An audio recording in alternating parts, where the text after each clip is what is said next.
All right. Well, welcome back. We are on episode 12 of the Community of Wisdom Seekers, and I'm Daniel Rivera, your host. And tonight, the man sharing wisdom is Edward Fox. And I keep joking that he's my most favorite Aussie friend. I will admit I don't have a lot of those, but Yeah, yeah. I want to know, how many Aussie friends do you have? So I have like 4 Aussie connections that are Oh, okay. legit. So yeah, I mean, you're beating out 3 others. So it's pretty Okay, great. Yeah. Of course, you, And you say that to them all, but that's okay. and I did check this out. Yep, bringing it back. Okay, it's hat So day. yes, That's good. so just so I can be in rapport with you, I'm whipping it out. So you give me an excuse Cool. to bring this thing out. So I appreciate that. No worry. It's That a good being look on you. said, thank you. I appreciate it. I'm trying to keep up with you. So someday I'll have. I think it brings some more wisdom to me, at least Aussie wisdom. So. So with that being said, Edward and I have actually kind of been running in the same community for sure for about, I'd say, 7 years or so. We've just never really sat down and connected at a deeper level. And I was able to connect with him earlier this week to interview for something he has going on here locally in Wichita. It's a 316 networking, which is a virtual group. So anyways, that being said, he shared a story with me at the end of that conversation. And I said, you've got to come on, man. I love your story. And he's just full of fun and humor. I mean, he's just a great individual and has a really cool God story behind it all as well. So I would just like to have you share all that as much as God puts on your heart, as much as we can handle. We'd love for you to share with us. And just thank you so much for your time, Edward. Really appreciate it. Hey, thanks. I enjoyed talking with you the other day, and if we really wanted to talk a lot longer, but kind of ran out of time. So hopefully I can give you the encapsulated version and don't run you over. But thanks for having me on. I appreciate it. Absolutely. So yeah, if you want to just get started with where your journey began, I know you have a very interesting start with your entrepreneurial path. If you could just start there and just take us from there. Sure. Okay. So I was born at a very early age. And I wasn't born in America. I don't know if you can tell. People say, "Oh, where's that accent from?" You know, and the smart aleck in me says, "Well, from me mouth, mate. What do you reckon?" And they're like, "No. Where are you from?" I'm like, "Well, I'm a true Southerner. I'm from the Southern Hemisphere. Okay, so I have the most Southern accent. When I want to confuse people, I say, "G'day, y'all." Really confuse them? "G'day, all y'all." You know, and they're like, "What?" And I'm like, "I'm from Australia. I'm more Southern than the rest of you." Every time I go down to Atlanta or Alabama, I'm like, "Look, I'm the true Southerner here." You know, and they take a second to get it, but they get it. So, born and raised Sydney, Australia, and 13 years old, we moved north to a little country town, a logging town called Grafton. For some reason, it appears on a lot of world maps. I don't know why. It's maybe like the cartographer was from Grafton or something, because there's no reason why it should be on the map, but it is. About 7 hours north of Sydney, 5 hours south of Brisbane, depending on how you're driving. And I go up there as a 13-year-old because my granddad's health's failing, and so Dad moves us up to there. 15 years old, end of 9th grade, I come to my dad and I said, "Dad, you know, I'm probably the smartest 15-year-old I know." And my dad just rolls his eyes. And I say, "Look, I think I'm going to quit school." He's like, "What?" I said, "Yeah, I'm done with school. They can't teach me anything in there. I'm done." I said, "But I can't leave school unless I have a job. And so you should let me come work with you." He's like, "No way. You're the laziest person I know." I'm like, "What?" He's like, "I ask you to come to work with me all the time, but I couldn't get you to work in an iron lung." I have no idea what an iron lung is, but it doesn't sound good. You know, I keep thinking of one of those, I always thought of the Iron Maiden thing, you know, like that torture device with the spikes, and they're going to put you in the iron lung and close the door. I know it's not the same thing, but that's what was going on in my head. And I'm like, "Come on, you just never pay me, so I don't want to work." He's like, "You never work, so I'm not going to pay you." He said, "And anyway, what do you call clothes and food and shelter?" I said, "Well, that's a right." He said, "No, there's plenty of kids that their parents don't do that for them." He says, "I do all that for you. And then I ask you to come to work and just help me out, and you don't do anything." I'm like, "Nah." He's like, "No, I'm not going to hire you." I'm like, well, fine. Then I'll go find something to do." And so around the corner from us was a little we called it a corner store or a general store, and it had been shut down about 3 years because the old man that ran it had passed away, and his wife was still alive, but she didn't want to have it open. And so I go to the next door neighbor next to this store, and it was right around the corner from where we played cricket every week. So we were in that shop all the time until it shut down. And so I go to the next door neighbor and I say, hey, who owns this? And he goes, oh, that's Mrs. Wilson up around the corner. I'm like, oh, okay. Do you think she'd rent it out? He goes, I have no idea. I don't even really know her. I just knew her when she ran the shop. I said, okay. So I go around and knock on the door, knock, knock, knock. She comes to the door and she's like, yeah, how can I help you? I said, g'day, my name's Ed Fox and I want to rent your shop. She goes, you do you? And I said, yeah. She goes, well, how old are you? I said, 15. She goes, well, you're a little young, aren't you? I said, no, I'm going to leave school and I want to open a business and I'd like to run that shop. I always enjoyed coming in there. She goes, well, how are you going to do that? I said, well, I've got a plan. She goes, oh, you have a plan. She's just like very quiet. Oh, you have a plan. I said, I do. She goes, well, tell me about this plan. And so I said, well, look, it's like this. I said, I talked to the milkman that delivers milk to our house, and I asked him if he would put milk in the shop for us, if he would supply us with liters of milk. And he said no, because my dad always bounced checks because we've got no money. My dad was a roofer, and sometimes you work and sometimes you're not. And I said to him, I said, well, what if you give me the milk, like on the Monday morning when we open, you give me the milk, and then on Tuesday when you come back to give me more milk, I'll pay you for the milk we sold. And it's sort of like milk on consignment. And he's like, oh yeah, I could do that. I said, okay, cool. I said, do you know anybody else that might be able to do that too? He said, well, have you talked to the soft drink guy? And so like independent Pepsi bottlers over here, we have those in Australia, and then they have their local drinks as well. And he was actually, I was going to school with his son that owned the bottling company. And so I'd already talked to him, and he was going to give me 2 fridges to put his drinks in and milk in. So it was set. So this old lady had shut the doors to the shop after her husband died.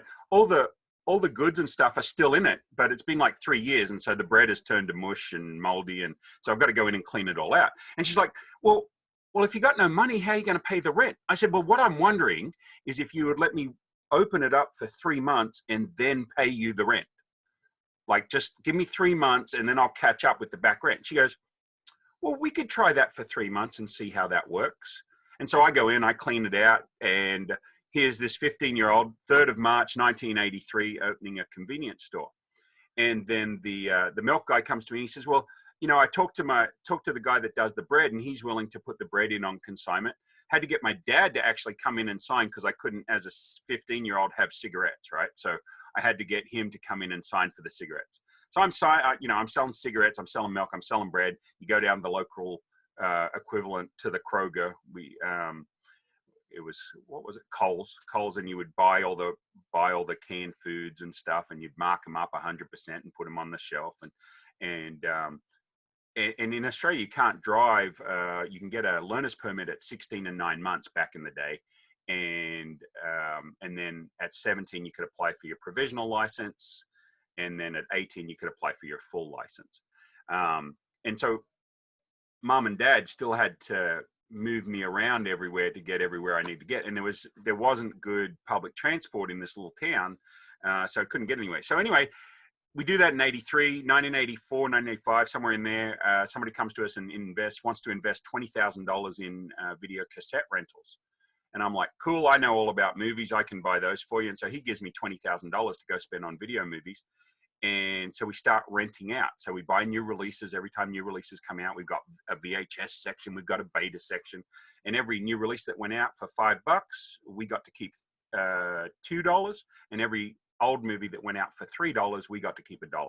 And so we rented like 20,000 movies out the first year that we had them. And that was free money for us. So within 3 years, we built it to about $450,000 in volume. So 1986. Mum and dad are now working with me in the shop. Just because it got too busy. I was there from 6 a.m. till midnight, 7 days a week. I lived in the back of the shop. Dad had put in like a little shower section across from the pop bottles and stuff, and the soft drink bottles. And we had a soft drink called, it's sort of like ginger ale, but it's actually ginger beer. but it's like root beer, right? But ginger.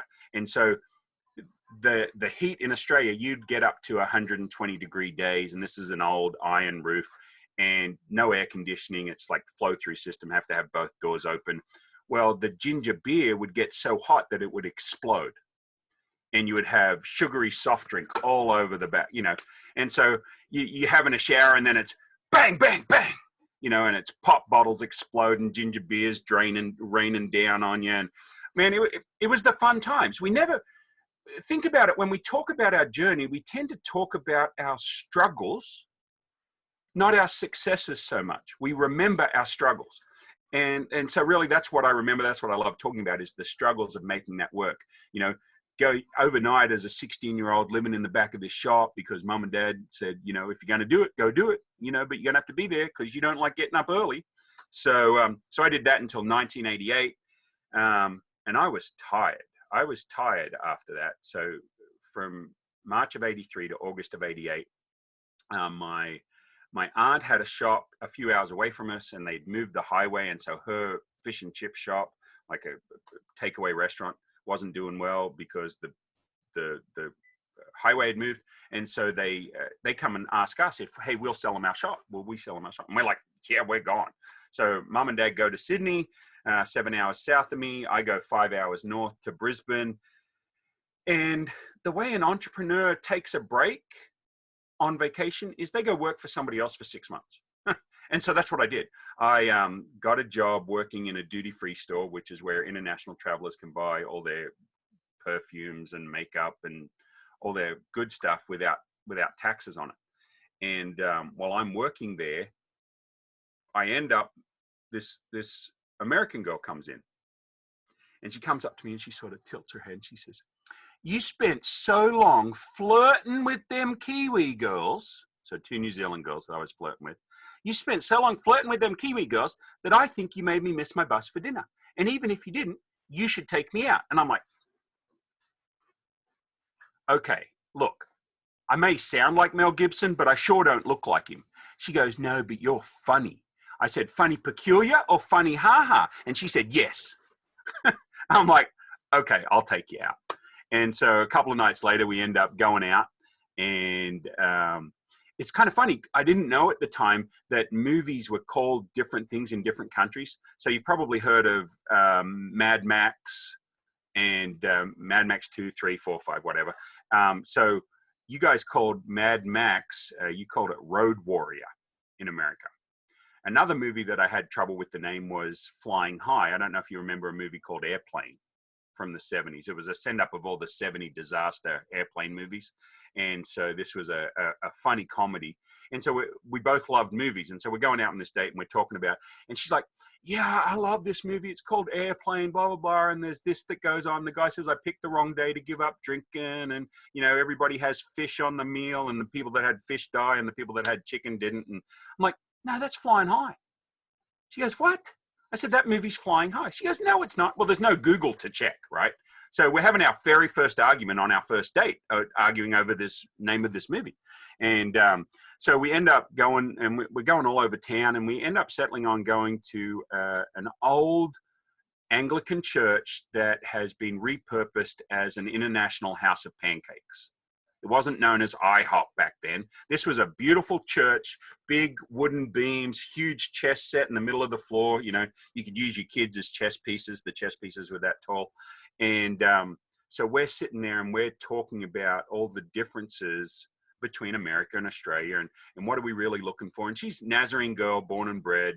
She don't smoke and she don't chew and she don't go with boys that do, right? And that's typical Nazarene attitude.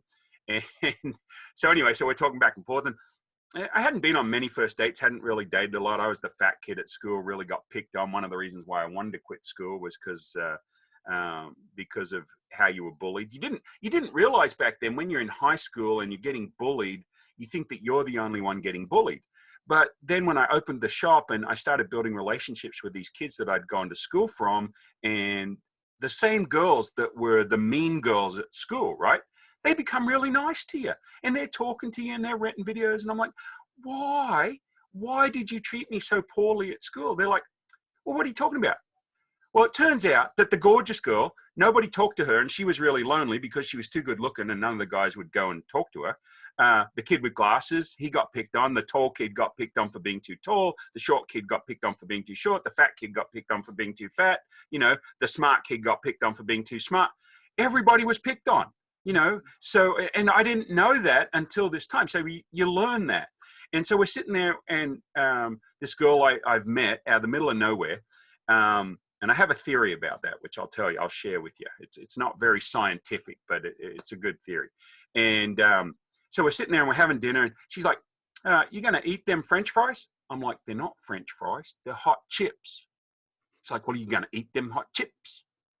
I'm like, "You can have one if you want." And so here's this American girl that I'm going out on a date with, and most of the dates I've done before, the girls like push their food around their plate and don't really eat it and like mumble words now and then. And I'm like, "Damn it, I paid good money for that food. You better eat. And if you're not going to eat it, I'm going to put it in a doggy bag and I'm taking it home." And this is what I'm thinking, not what I'm saying, mind you. I'm like, I'm spending good money back in the day when the guy had to buy the food, right? So I've done all that. And so she's like eating like a Kansas girl. She's like got an appetite, which is great. And so we start talking and riffing back and forth. And we just got along really well. And so at the end of the night comes, I get her back to where she's staying. She flies out the next morning, like 9 o'clock. And then about 4 days later, I get a postcard and it says, "Hey, this is Alice. It was great to meet you and go out with you. And if you ever get to the States, make sure you look me up. Oh, by the way, I had a 9-hour layover in Sydney and I thought I'd send you this postcard." Oh, that's pretty cool.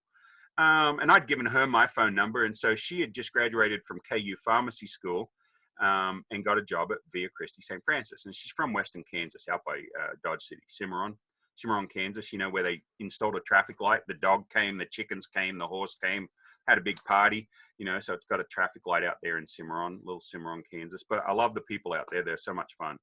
And the nice thing I like about Western Kansans is they'll tell you what they think of you in no uncertain terms, which is very Australian. So I'm like, they must have some Australian blood in them. And so here I am, and I met this girl. At the same time, after I left the shop in 1988, I had started a multi-level marketing business through the Amway Corporation. And so the Amway Corporation, they have speakers, and a lot of the speakers were American, and they start feeding you these books, tapes, and functions that you go to. And some of these tapes were Christian preacher tapes. And I'm like, whatever, and you wouldn't listen to them. And then finally you'd run out of all the other material to listen to. And so you'd accidentally pick one up and throw it in your cassette player. And you're like, "Oh, this is pretty funny." There was a preacher from Tennessee, and he was giving this talk about how people from Tennessee talk funny, and so he would, and you can imagine what he's doing. He's like, "I'm holding up this sign, and on this sign it says phlegm," or something like that. And it's like, "Phlegm, it's that stuff you put in the camera to take pictures on, phlegm." What? And he says, "Yeah, it's like that lady I picked up that needed to ride home the other day, and we're driving along and we're just talking. She goes, 'You're passionate.' And he goes, 'Lady, I'm married. I'm a Christian. I'm married.' She goes, 'No, you're passionate.' He goes, 'Well, I appreciate that.' He goes, 'But I'm married. I'm happily married.' And she goes, 'No, my street back there. You're pashed it.'" So I'm like, okay, I can dig the comedy. So I start listening to these Christian tapes. So anyway, so I'm sitting around with her, and she's like, "I'm a Christian Nazarene girl." And I'm like, "Well, I'm not a Christian. Is that a problem?" She goes, "Well, it's just a date. What's it matter? We might not ever see each other again." So anyway, so she goes home, and then she calls me. She says, "Hey, I got a job in Wichita, and do you want to talk, once a week or something? Maybe next time if you ever get to the States, come look me up." I said, "Okay, well, can I call you?" Okay. So we start calling each other once a week, and the average phone call for us was about 5 hours between the two of us that we would spend on the phone. And my phone bill came in, it was $352. And I was sharing a house with two Australian girls that spoke Japanese. And so whenever I got into trouble, they would launch into Japanese instead of English. And all I knew was, wakarimasen. I don't understand Japanese. And so this one day I'm coming up and they're talking English. I can hear them. I park the car. I'm coming up the stairs and they hear me clod hopping up the stairs and they change to Japanese. And I'm like, oh, crap. Anytime they change to Japanese, I'm in trouble. I've done something wrong. So I walk in there waving this piece of paper around saying, hey, we got our phone bill. It's $352. I'm like, okay, yeah. well, we saw your pay stub there. You only made $352.10 this week. Don't worry, I'll take care of it. So anyway, I call up Alice the next week and I say, look, I got to come over. I can't afford to spend $350 a phone call. So I end up heading over to the States for a month of October. We visit all of her family. It's a 7 days on, 7 days off schedule that she has. So on the 7 days she's off, we visit all her family. We go visit a sister in Dallas, a young sister, and she says, well, Alice, if you don't marry him, I will. And I'm like, and her husband says, well, hey, what about me? What am I, chopped liver? She goes, oh, you're the old model. He talks good. If you can learn to talk like him. And then we met another sister, and she's like, he only wants to marry you to get a green card. That didn't go down really well with my to-be wife. So at the end of the month, I'm like, look, I said, you know what? You're the smartest woman I've ever met, and you've got great taste in men. And that's the first time I saw the eye roll. And that's like an applause, right? So she eye rolled because I said she had great taste in men, and I'm like, oh yeah, this is good. So I'm like, she's like, is that a proposal? Because if it was, it wasn't very romantic. I'm like, oh, well, yeah, like I said, I could spend the rest of my life with you, and you got great taste in men. And there was that eye roll again. I'm like, I'm on a roll. This is great. Good stuff. So she goes, well, let's go pick out a ring. I said, I don't have any money. She goes, let's go pick out a ring anyway. I'm like, okay, it's your car. I can't drive over here. Let's go. So we go to Advantage Jewelers, used to be on West Street. And I have a theory about those Advantage Jewelers, about those jewelry shops. When you look at the diamonds in the jewelry cases, I think the top sheet of glass is magnified because when they pull out the diamonds, they look way smaller than when they were in the case, right? So it's like $1,000 for this diamond ring and I've got no money. And Alice goes, yeah, that looks good. We'll buy that. I'm like, I've got no money.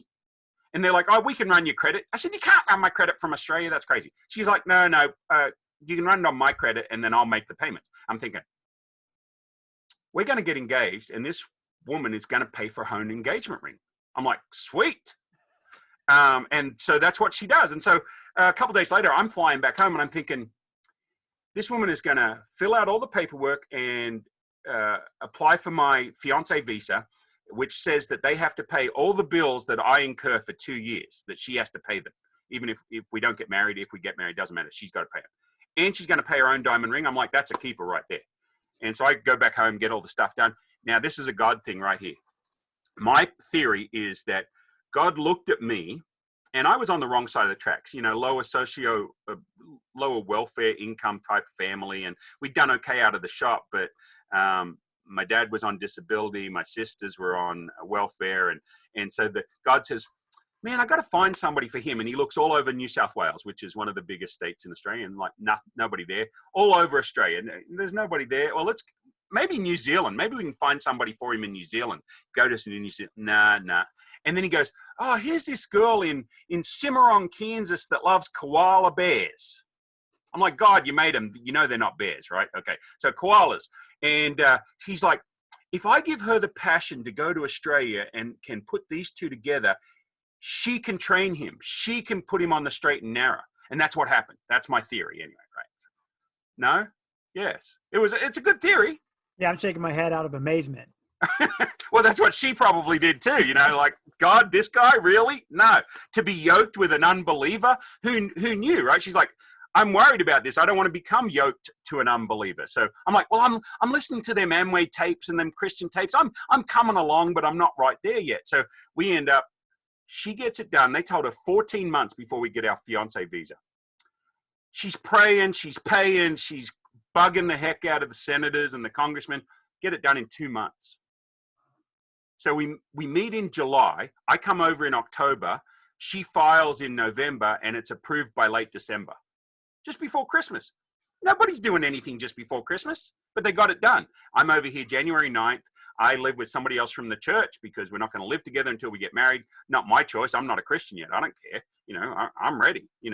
Hey, we've already signed the papers. We've really actually already made the commitment, before God even. Now we just got to do it in church. So February 17th, 1990, we get married. See, I remember my anniversary. I'm a well-trained husband of 30 years. Now I'm married to the most wonderful wife in the world, and that's trademarked, although you can use it under Creative Commons license is what I figured out, okay? And so we start going to Amway conventions, and I'm building Amway over here. In 1992, we go to Lake of the Ozarks, Tanterra, And we're at the Amway convention for this particular group. And they say, and Saturday night finishes up and they say, Sunday morning, we're going to have a non-denominational worship service. I'm like, well, I'm sleeping in, so you can go enjoy it. And she's like, no, come with me. And I'm like, I don't want to come with you. It's boring. It's church. And then one of the leaders says, well, there's going to be the leaders there and they're actually going to share some pretty important secrets. So, if you can get your butt out of bed, basically you should come along to this. And I'm like, well, I like secrets. Okay, I'll come along. So Sunday morning I come along and I'm sitting there and there's like 400 people in here and they're all like hallelujah and having a good time and being unconditional, which was kind of different than my local church, And then the preacher gets on stage and he says, one thing we want you to do is it's great to have you here. If you're not attending a church locally, back at home, you need to find a church that preaches from the Bible. And then if you can find a church that preaches from the Bible, that'll be a good church for you to join. Okay, but that seems logical, yeah.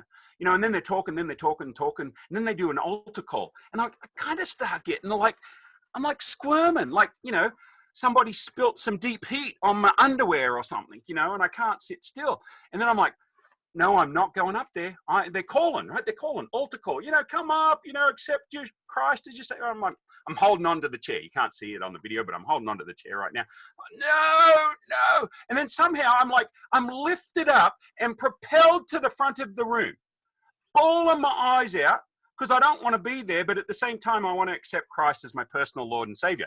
And so I'm up the front and one of the big levels in the business, he comes up and he puts his arm around me. He says, this is the secret.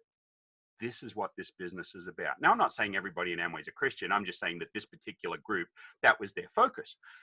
And I'm like, and they hand you your little New Testament and Proverbs and blah, blah, blah. Go find a church, go forth, don't sin, be good, whatever. And I come back and sit down. My wife's hugging me and everybody's crying. And that's how I became a Christian, because of Amway. Wow. So, it's been a very interesting journey. And here's the biggest difference. I worried about everything before I was a Christian. I worried about everything. Oh, what,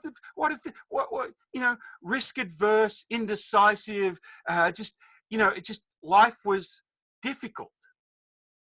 And then I became a Christian. My non-Christian friends say all the time, oh, Christians are too judgmental. I'm like, well, I'm a Christian. Yes, but not you. I'm like, no, there's millions of us that are not judgmental. Find a new church. Find other people to hang out with. There ain't no perfect Christian. Well, there's one. But the rest, they're not perfect. We all screw up. We all make mistakes. None of us are perfect.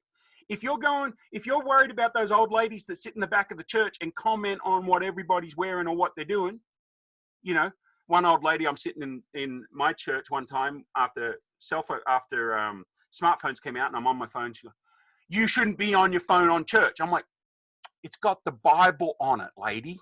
Crikey. Sticks the nose in the air and walks away.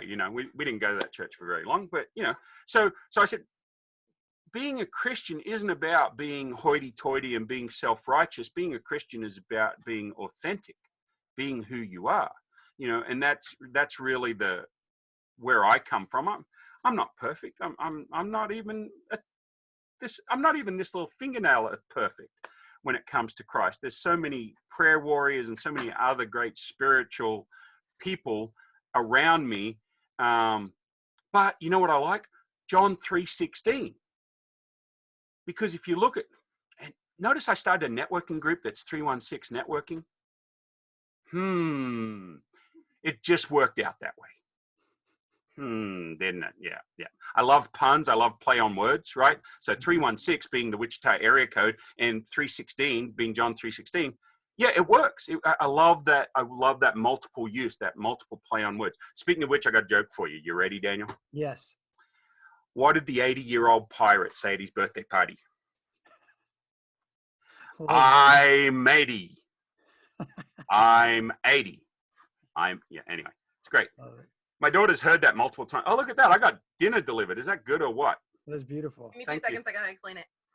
Hot red sauce, salsa verde, grilled chili peppers, grilled onions. Okay. Cilantro. Great. Thank you very much. It looks delicious. Thank you.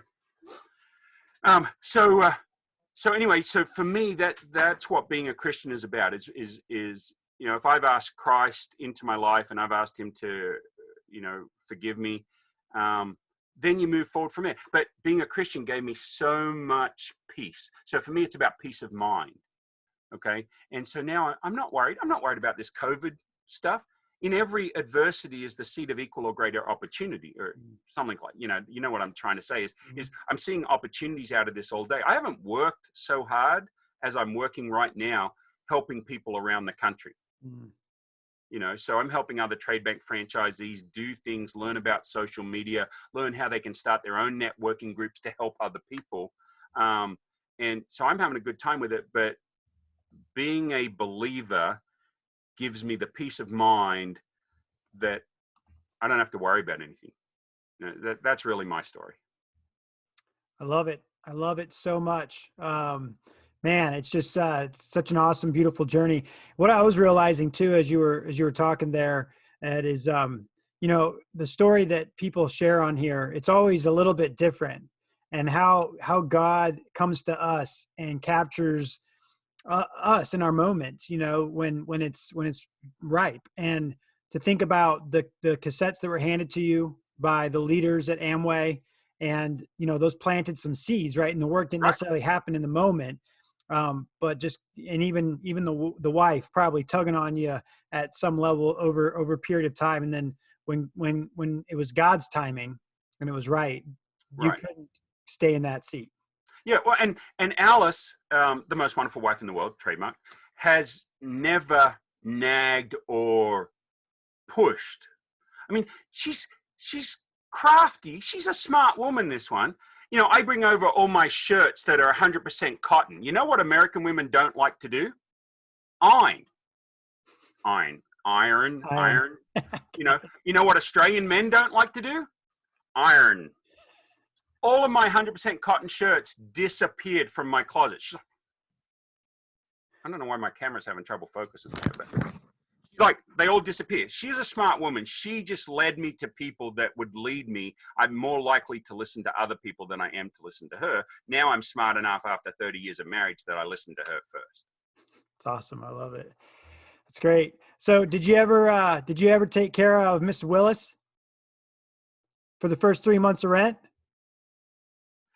No. Oh, I forgot to, I ran out of time, but no, she said, oh, don't worry about it, hon. It's so much fun to be able to walk around and get my bread and milk in the shop that my husband and I built. And you're doing such a wonderful job. And she never charged us. And she ended up selling us the building, in fact. Wow. And the drink guy that was meant to charge me every week, like I called him up after about 3 months because he hadn't sent me a bill. And I'm like, Mr. Zilch, this is Ed Fox at ER Fox General Store. I have not received a bill from you for the soft drinks. He's like, who? I'm like, you deliver drinks to me every week. He's like, nah, I don't have an account. I don't have any accounts out there. I said, 245 Queen Street, Grafton. By the way, the shop's still going. I found them on Facebook and sent them a picture of when we owned it. They're like, that's so cool. Wow. And so I'm like, Mr. Zilch, I've never paid that bill. He's like, no, I don't have any record of that. Do you want to open up an account? I said, you already delivered to me. And he was just playing me. He decided to just do it for me for free for the first 3 months. So, I mean, I've had a lot, you know, you don't get to be successful by yourself. You don't. Anybody that says they're a self-made man or woman, then they're not accepting all the other people that got them there. You know, and all the other help that they've had. And that's what I love doing. That's what I love doing in business. I always try to find businesses that can help other people, that can deliver. I'm the worst salesman ever because I'll never ask for the money. I'm like, you want to do this? They're like, no. Okay. You know, I can't ask for the money, you know, but I want to do stuff that helps people. And that's because so many people have helped me. Yeah. I think there's a lot in that. Just you asking for the order, right? So you're not selling, but you at some level, you were really creative. If you think about your start, and even at such a young age, all the different things you had to put together, and found a way to put it together because school wasn't a thing for you. You were out of that and you needed to find a way now. And you got creative and you asked for the order, and the people around you supported you. And to think of the journey that has happened since then, right? To go back to those Exactly. moments and be thankful for Miss Willis, be thankful for that soda pop guy, be thankful for dad to allow you to even attempt it, even though he gave you a little bit of pushback and called you Which lazy. he, But maybe that yeah, was some fire for you to get going, to prove exactly. dad wrong, Yeah. right? So Yeah. And yeah, it's different. You know, people say to you, "Well, does that mean you don't believe in college?" No, you're going to get your education. You're going to pay for your education. For some of us, we need to go to college. Okay. Who knows what God's plan for us is? So my wife's a graduate of Mid-American Nazarene College and then KU with a chemistry degree and a pharmacy degree. And her having a good education, making good money has helped us start businesses, right? So I've got kids that have gone to college and I've got kids that haven't gone to college. And I always tell people the same. Just because I'm a ninth grade dropout and that worked for me doesn't mean that that's your path. You have to find your path. We are all going to pay for our education in business or in life. And I've paid for my education hundreds and hundreds and hundreds of thousands of dollars for mistakes I've made. You know, and other people pay hundreds of thousands of dollars for a college degree. We're going to pay for our education either way. it's good. Love it. One question I do have, and I'm going to open this up if anyone else wants to ask questions. So I'll do that right now. But um, I, I, I see you very present, very busy. And, you know, when we scheduled this call, you know, you wanted to do it on a night that your wife was busy too.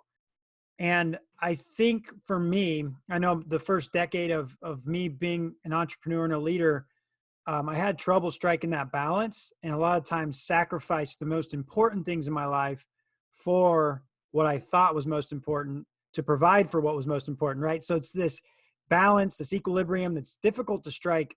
Can you give us anything, being married as long as you've been married, being an entrepreneur as long as you've been an entrepreneur, what do you do to strike that balance? Give us some tips if you have some. Well, Daniel, I'm glad you asked because I do have a tip. Something worth doing is worth doing poorly until we can learn to do it well. Alice and I took some premarital counseling from our preacher. It used to be Reverend Williams at First Church of the Nazarene. He was there for a lot of years. Great preacher. In fact, when we got married, we rehearsed it. And when he said, "Do you take this woman?" I said, "You bet." And he burst out laughing. He's like, "Well, don't do that tomorrow." Well, he burst out laughing. I want him to laugh in front of the whole group. So of course I'm doing it tomorrow, and I do it tomorrow. And he cracked up again. That was fun.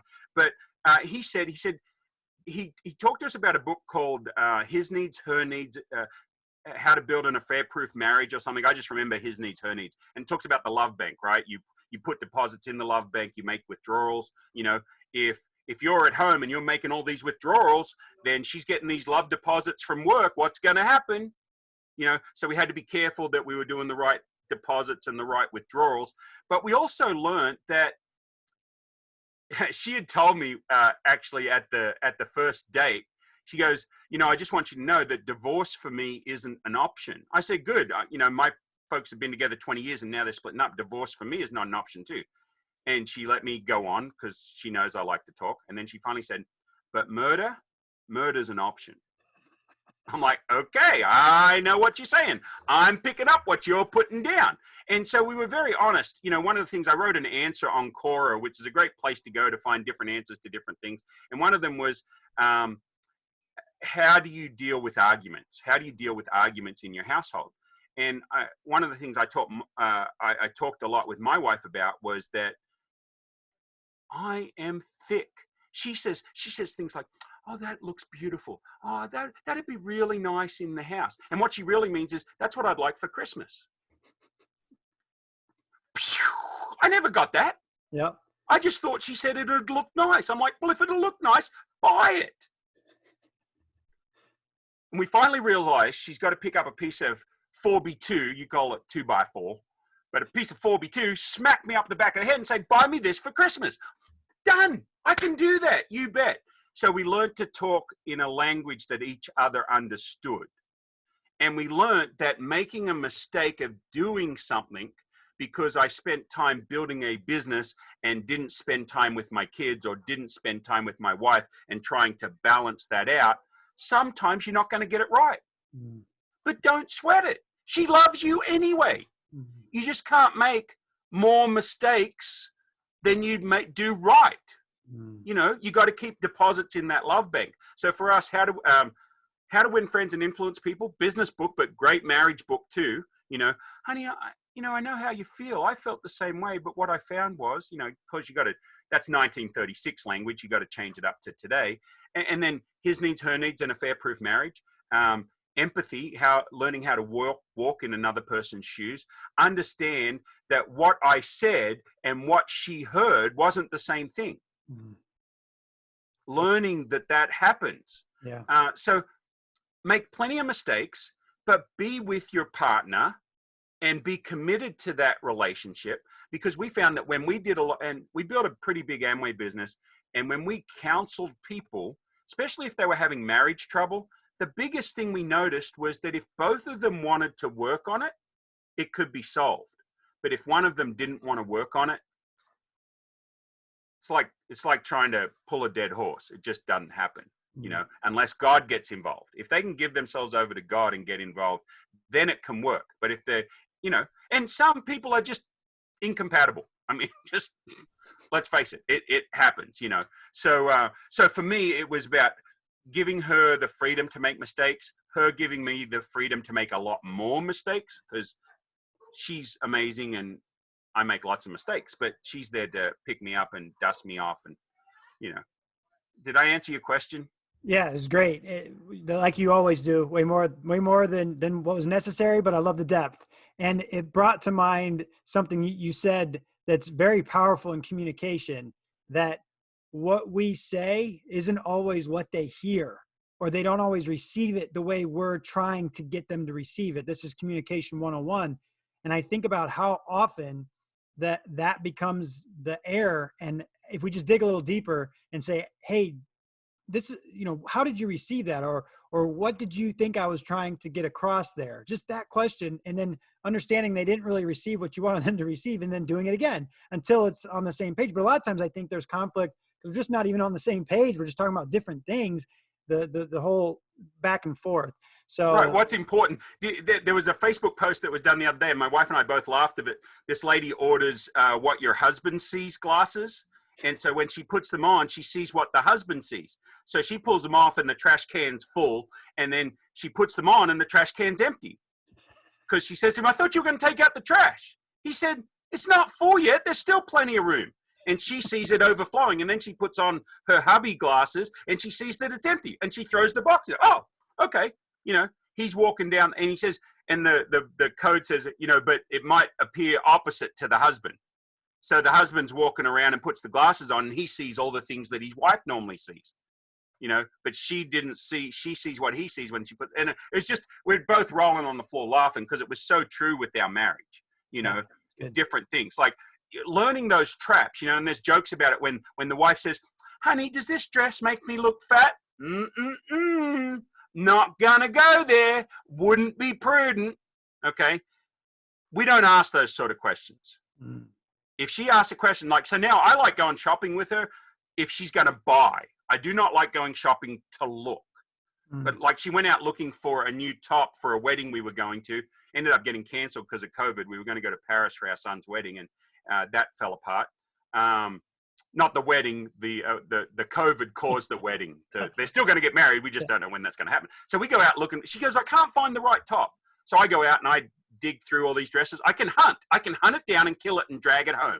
And that's when she takes me shopping, because she had been out 4 times and she hadn't found anything she liked. So I'm digging through JCPenney's and we find this beautiful sequined blue top that looked really good with a black skirt.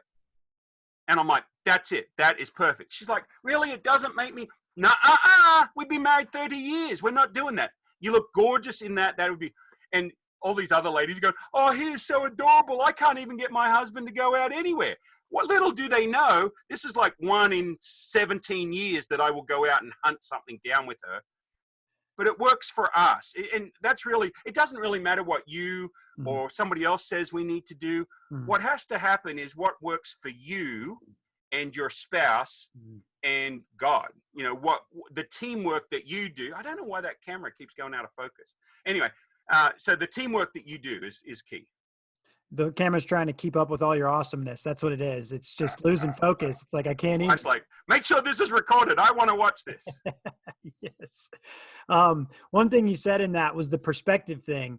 And I think that's just a really good tip in general, being able to see things from other people's perspective. The more often we can do that, the more often we can create opportunity for leverage, whether that be in a sales conversation, in a parental conversation, to where if we get in the other person's shoes more often, I think that really helps us get in a place where we can really do something versus staying from our own lens. So that whole glasses thing is great. Right. Having some empathy, right? I mean, Yeah. you know, because it's for me, I refuse to watch news. I just refuse to watch news.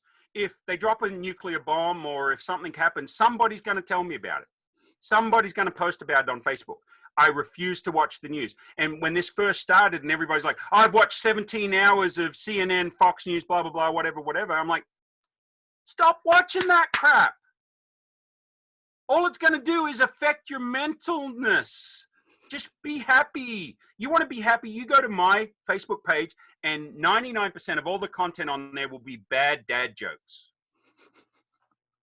That's what it is. I said, so you got to stop watching that crap, but have empathy for the ones that have fear. I have no fear. I know where I'm going. Okay? I have no fear. If I was to die tomorrow, yes, there would be things that are not finished. I would miss my Vegemite toast. I would miss my family. But I'm at peace. So you can't be fearful of leading your life. I've got one son. He wants all the lights to be green between here and Orlando before he decides to go to Disney World. You know, he's one of those guys. All the I's dotted, all the T's crossed. Won't start a business until all the lights are green. I'm like, business? Yeah, how much? What? Where do we start? Well, don't you want to know? I don't care about details. We'll figure that out later. Let's get started. Let's go. You know, and so I'm a fly by the seat of my pants kind of guy. And that can work sometimes. But by having the most wonderful wife in the world that is very much a detail-oriented person, I come home and I got an idea for another business. How can I help? She let me build a cricket field on 15 acres, a cricket field. Then she comes over and she says, hey, would you like me to learn how to score the game? And we're using an old Palm Pilot with a cricket scoreboard on it. She doesn't know anything about cricket. She starts learning how to score the game. I'm like, why are you doing this? She says, because I love being around you. I love your passion. I love what you're doing. Then she says, hey, you want me to cook lunch? I said, well, these Indian guys are veggie. They probably want Indian food. You know, that's Dot, not Feather Indians, Dot, right? So she goes, I can learn to cook an Indian curry. She gets so good at cooking the Indian curries, they're like, who cooked this? I said, this little white Kansas girl. And they're like, no way, this is better than what my wife cooks. I said, you better not tell your wife that. She's like, they're like, can I have the recipe? So she learns to cook Indian food. She scores the game. She lets me build a cricket field in my own backyard. And anytime I want to start a business, she lets me start another business. The most wonderful wife in the world, trademark. You can even find her Facebook page. It says, Alice M. Fox, most wonderful wife in the world, trademark. Well, I believe it. I'm sold. She is. She's awesome. It's great. I was trying to bring up a picture, but I can't find it. So I have her on my. We'll throw a picture of her up in the YouTube. We'll great. have her in there with you. I'll send that to you in the post. Yeah, that'd be great. So let's go ahead and wrap it up with a question. We got some comments, but I'd like to know how we can find you. So if we want to find those awesome dad jokes and have some humor throughout our day, which, by the way, what you posted the other day, wherever you found that is the most hilarious thing I've seen about this whole situation, because it's so true.